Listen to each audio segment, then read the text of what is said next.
So Justin Pearson was interviewed by MSNBC, and this is what he had to say. The other Justin was also interviewed on Democracy Now! I have that listed on my TikTok, so you can go to my TikTok at Try and Elevate, TRONELEVATE, to see what he said. But I'm going to play Justin Pearson's. I think this is Pearson. They even mixed up their names because apparently we all look alike. So they even mixed up his names in the when they put his name up during the speech he gave at the actual hearing. But this is the speech he gave to MSNBC. They too are seeking to expel right before I speak and before they work to expel me, which I expect to happen too. We are losing our democracy. This is not normal. This is not okay. If you look at what it takes to expel a member, or what it should take, most of the times that a member in the Tennessee State Legislature have gotten expelled, in the last 2 times in particular, one, the guy committed sexual assault against 22 people. The other committed bribery. We broke a House rule because we're fighting for kids who are dying from gun violence and people in our communities who want to see an end to the proliferation of weaponry in our communities, and that leads to our expulsion. This is not democracy.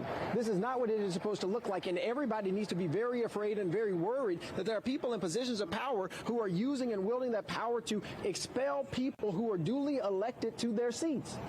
We came here to fight for our constituents. We came here to lift up the issues of people who are suffering. Now, I'm pro Second Amendment. I do think that there could be a few things to tighten up gun laws in America. But I also realized that the issue was with crime. It's not with freedom to own rifles and things of that nature. Criminals are always going to find a way to get their hands on weapons. From the hood. I'm from Philly. You know what I'm saying? I know a lot of young boys running around here with 30 shot handguns. And that's just like, you can consider that a weapon of mass destruction if you want, or a war weapon. And those, I think there are things like the way that these are being sold as incomplete guns, and that you can modify them. They come with manuals on how to modify them. Now, things like that, I think those are loopholes that are being exploited that allow criminals to get guns. But also we have to realize that black people don't own no boats. We don't own no boats. We don't own any gun manufacturing plants. A lot of the jobs in general in America are shipped overseas, but America has a tight grip on the weapons and where they end up. A lot of them end up in the hands of the cartel, which make it easier for criminals to get their hands on them. That's a problem with the government. That's not necessarily a problem with the gun laws. It's a problem with the government and our representatives being crooked. Like he's mentioning now, a lot of them are crooks. A lot of them have records. One of them assaulted one of these guys and was not reprimanded. Of course, he was white. One of the brothers came in and was videotaping some nonsense that the white boy was doing, and not only did he knock the phone out of his hand, he assaulted him. Nothing happened to him. And this is the same guy who made some slick remark about the 3/5 rule, how black people are only 3/5 of a person in the Constitution. No reprimandation. You know what I'm saying? And these brothers went to a protest to fight for something that not only they believed in, but also their constituents believed in. They are representing their power to the people. This is they both are in 2 of the most diverse counties in their area in Tennessee. So is not of course whenever you fall into this whole multicultural thing, a lot of times it's not really good for black people. So but it's not about identity politics at this point. You know what I'm saying? The bottom line is that if they were not black, they would have not been reprimanded because like you said, these politicians have criminal records, and nothing is being, you know what I'm saying? It's happening to him. One of them admitted to assaulting a child. Nothing happened to him. So I'm gonna People continue. died in Nashville at the Covenant School. 3 were 9 years old. But instead of focusing on that, Representative Jones, Representative Johnson, and myself are being expelled from the State House because we said we cannot do business as usual. No one should be wanting to operate as though this is not happening, as though we are not living in a gun violence epidemic in the state of Tennessee. And the solutions that are being offered is actually to reduce the First Amendment rights of people who speak up on behalf of their constituencies, who speak up on behalf of people who are tired of the guns, who are tired of seeing legislation being passed that lowers the age for you to carry, tired of seeing legislation being passed that says you don't need a permit, tired of legislation being passed that says if we give teachers guns, that's somehow going to fix the problem. People are tired of these non-real solutions to a real problem that we are suffering from. I've lost a classmate this year from gun violence. My mentor died last year from gun violence. We are dealing with a gun violence epidemic, and the resolution is not to silence the voices of people who send us here to the people's house to speak with them and for them. It is to make sure we do just legislation. It's to make sure we fight for red flag laws. We fight for good storage laws. We fight to make sure that this is a democracy and maintains its democratic principles. But that's what's being lost today. And so every Tennessean needs to be very concerned that we are not in a democracy.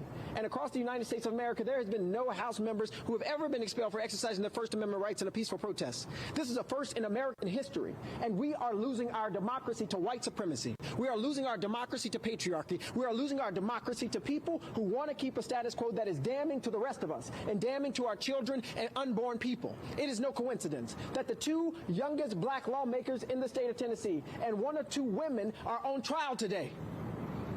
That is not accidental. This is what happens when you lose democracy. Well, all 3 of them were on trial, but only these 2 were reprimanded. They both lost their seats. They are 27. One of them 27. One of them 28. The white woman, is 60, and she still has her seat. This is what we are fighting against and must stand up against as legislators and as people and as citizens across this country, because it's starting in Tennessee, but it won't end here. How painful has this last week been to be a member of this body, and instead of talking about those dead children, dead people, to be focused on maybe something that none of you expected before? No, it is painful to be a member of this body because of the silences that the members of this body take. The silence on gun reform, the silence on actually doing things that protect communities and make us safer, the silence about expanding healthcare access, the silence about doing things to ensure all children have equitable educational opportunities, the silence about the lynchings that are occurring in our state due to police brutality. We are tired of the silence that is going on in this place. And I'm not gonna play the whole thing, but basically, we know that America is 2 Americas, and the America that they come from, and him looking the way that he looked, black with this afro, they was looking for an excuse to get rid of him, and them going to a protest, a peaceful protest where there was no violence, happened to be the excuse that they were able to use in order to get them, trick them out of their bag. And that's one of the problems with America is that we don't live in the same world as white people, man. Like the slightest thing, we have to always be extra vigilant about every move that we make, because we don't get judged the same. You know what I'm saying? Like the things that white people get away with and what black people will never get away with. You know what I mean? And this is not just in politics. This is in every field. And this is what we call systemic racism, because a lot of times you can't see it. Had this opportunity not arose, it would have been something else. You know what I'm saying? And sometimes it's so covert that you can't even point it out. And it's plenty of situations where a lot of times when black people go into these situations, we always have to question, was I good enough? Did I do this right? Did I do this wrong? Because we're overly scrutinized for every little thing. Me, I'm in the field of science. It's like every job that I have, it's like I never can make a mistake, because every mistake that I make will be people will be so critical of it, as opposed to, and I see it over and over where my white counterparts make the same mistakes and nothing happens, and me being a man, I'm not the type that's gonna be like, oh well, when such and such did it, you didn't do X, Y, and Z. That's just not in my character. So a lot of times, I ended up just either having to find new jobs um, or just call people out blatantly, like, you didn't say nothing about this, and I think you have biases, or I think you're racist. Um, and it's not just that. A lot of times, women in science um have a chip on their shoulder, and they treat men differently because they feel like they're a minority. Um, a lot of people say that affirmative action benefited black people, but it mostly benefited white women, especially in my field. Um, and a lot of times they have like these intense feelings because the sciences, biomedical research, is dominated by white men. So a lot of times they work their behinds off, and they don't get the recognition that their male counterparts get. But um, feminism teaches women that men are the problem, and a lot of times they don't realize the fact that I'm a man, but I'm black. So being a double minority, I'm not a part of that power system that you feel like is oppressing you, but still I received the backlash. You know what I mean? And it's just something that's just all too common. The white lady who they said is going to the white lady they said that they was at the thing with, they are going to she said she was going to fight to help get them back into their seats, and we'll see. A lot of people have been protesting. Dr. Umar Johnson is they're protesting as well. He's in PA right now, but he spoke on this topic, and we have to come together. And a part of us coming together is we have to fight specifically for things that affect black people specifically, because a lot of times when we get caught up in all of these other things, just like Kamala came into office, she like, oh, I'm gonna do something. I'm not going to only do things that benefit black people, but that's what we need. You know what I'm saying? The civil rights movement, we've been fighting for. I mean, just think about civil rights. Like, to civil is just to be accepted. You know what I mean? To be civil to where should be a human right. But just think about the fact that we just asking for people to treat us with the basic level of decency. And this is a movement that's been over 60 years old in America, and people still feel like racism is dead, and it's alive and breathing, and it's unfortunate. So I say that we need to unalign ourselves with all of these other genders, because they muddy the water so much that we end up getting legislation passed for everybody but ourselves. Everybody. And then a lot of times the agenda, we can't fight, like I think the Bible says it, you can't serve two masters, right? And the Quran says something similar as well. You can't serve two masters. So if you take something like the Black Lives Matter movement, for instance, right? They try to get Dr. Umar Johnson taken off of a panel that they both going to be in, I think in Pittsburgh, because they said that he is homophobic, right? Now, the thing about when you label people with these terms is, if you call every little thing homophobic, then nothing is homophobic, right? And this is a tactic that the left uses a lot, is labeling things as being homophobic. Like, for instance, a similar thing happened with what's the boy in Canada, Jordan Peterson, right? Where a lot of the LGBT community would not would deny a spot on a panel in a discussion about legislation that's being passed in Canada that would compel people to use the pronouns that they choose, right? Dr. Jordan Peterson denied.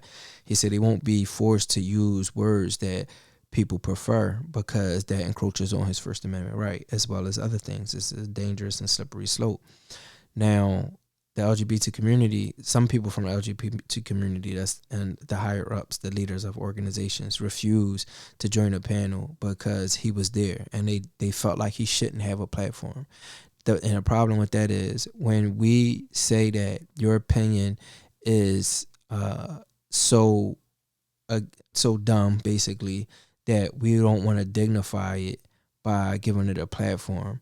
You are not allowing for a conversation to happen. When a conversation can't happen, that's when you get the bigotry and the hatred, because, or the perceived bigotry and hatred. Because if you have something, I remember on Piers Morgan's show, he mentioned that it's over, that some study came out and they said it's over, like, let's say 10,000 different terms to be, or genders, terms to be used in place of genders, right? So it's an astronomical number. Now, if we don't have a platform for people who challenge that, and there's only one narrative, and you just want everybody to accept it, then a lot of people are going to walk around ignorant because they weren't allowed to have the conversation, right? And out of fear of not being able to have the conversation, people are going to stop trying, and then it's just going to become a thing where people are being accused of being hateful, but in fact they're just ignorant. Where you can say, "Oh, I prefer to be called they," and because there was no platform for you to explain that, people didn't know, and now you feel like this person is being disrespectful, and they're really just ignorant of the fact, right? So when you start to try to strip people of platforms because your views don't align, you get only one side of the story. And that's an issue for the Black Lives Movement, because Black Lives Matter is part of their bylaws and their agenda is to fight for gay rights, right? And trans rights. And if you are going to say that you're not going to share a platform with someone who is also actively fighting for black rights, then you're putting the, for lack of better words, the gay agenda ahead of the black agenda. And that only hurts us. It doesn't help us. So therefore, when it comes to fighting for civil rights and anti-black legislation, we have to put aside all of these other things. We can't fight for abortion, and we can't fight for. I'm not saying that we can't, but not in the same breath. You know, we have to separate these things and get real specific, because it's not a lot of time and it's not a lot of there's no tolerance for intolerance, right? That's kind of the problem. You know what I'm saying? It's like with the LGBT community, they're intolerant of people who question any of their ideas. And in the name of tolerance, they are fighting against people, and and it's muddy in the waters, right? So it's not a race, it's a marathon, right? So if we are going to move forward in this country as black people, then we have to unalign ourselves with the LGBT community. Not permanently, but just until we start to get legislation passed that are specifically for us. Since Obama was president, there has been no legislation passed that specifically attack the issues that are important in the black community.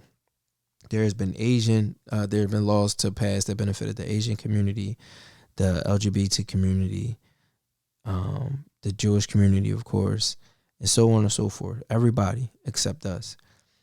We have to, the same way that these politicians are holding the black vote the hijacking the black vote and holding it hostage, we need to do the same. We need to put so much pressure on them to the point where we say, we're not going to vote for this party until we get XYZ.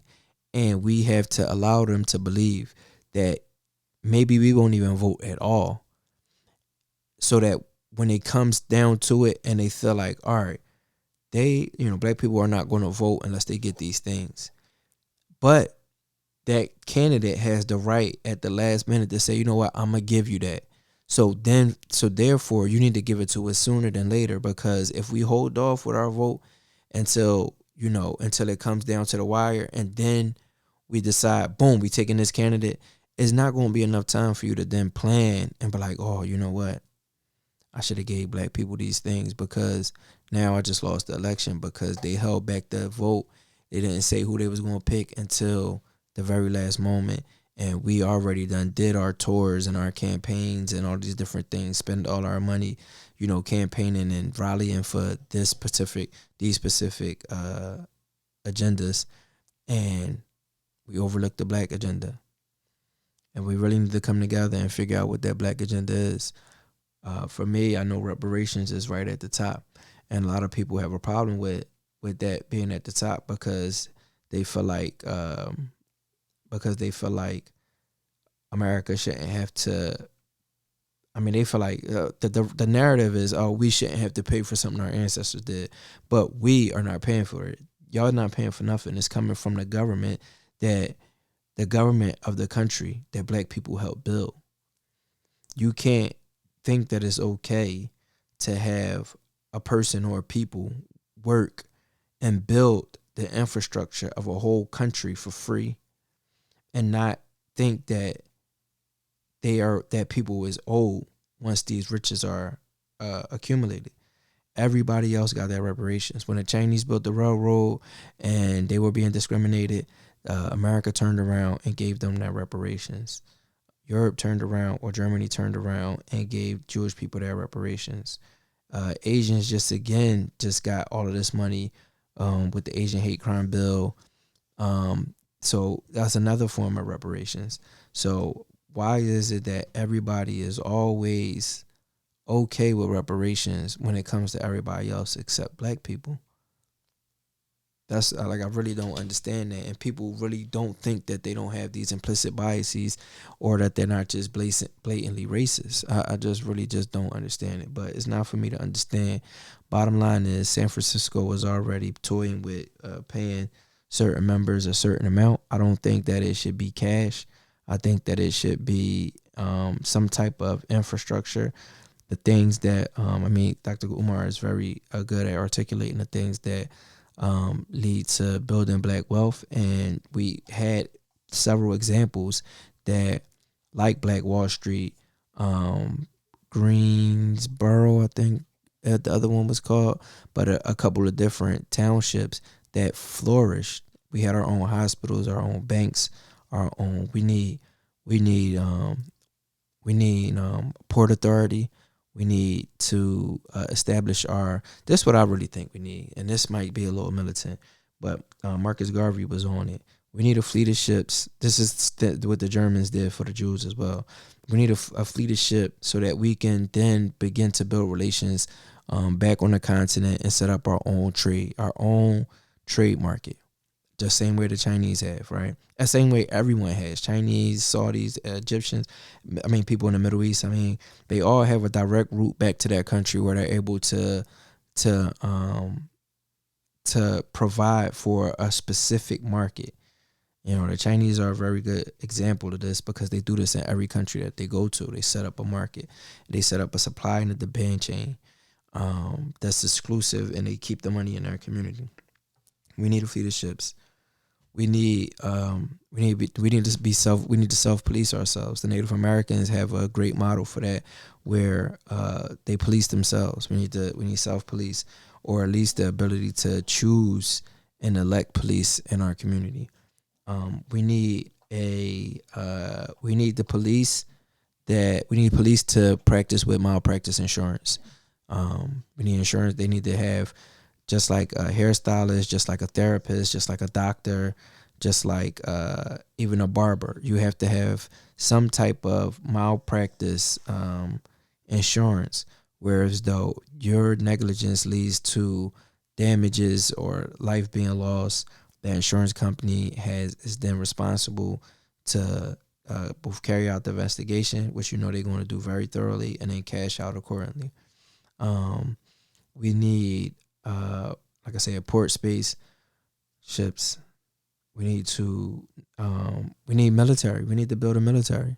And it doesn't have to be like I mean, I know people won't think that's real radical, but at the same time, we need to, just like how the Nation of Islam had the vanguards, we need to be serious about that, because when we have these atrocities happen in our community, where where foreigners are coming in and disrespecting our people, and physically assaulting our people, yeah, the police comes in. If we have our own police, they could come in and handle those things. But we have to be able to, in a government that only sees us as 3/5 of the people, that a government that's becoming more and more militarized, we need to have some type of defense for our communities. We need our own space.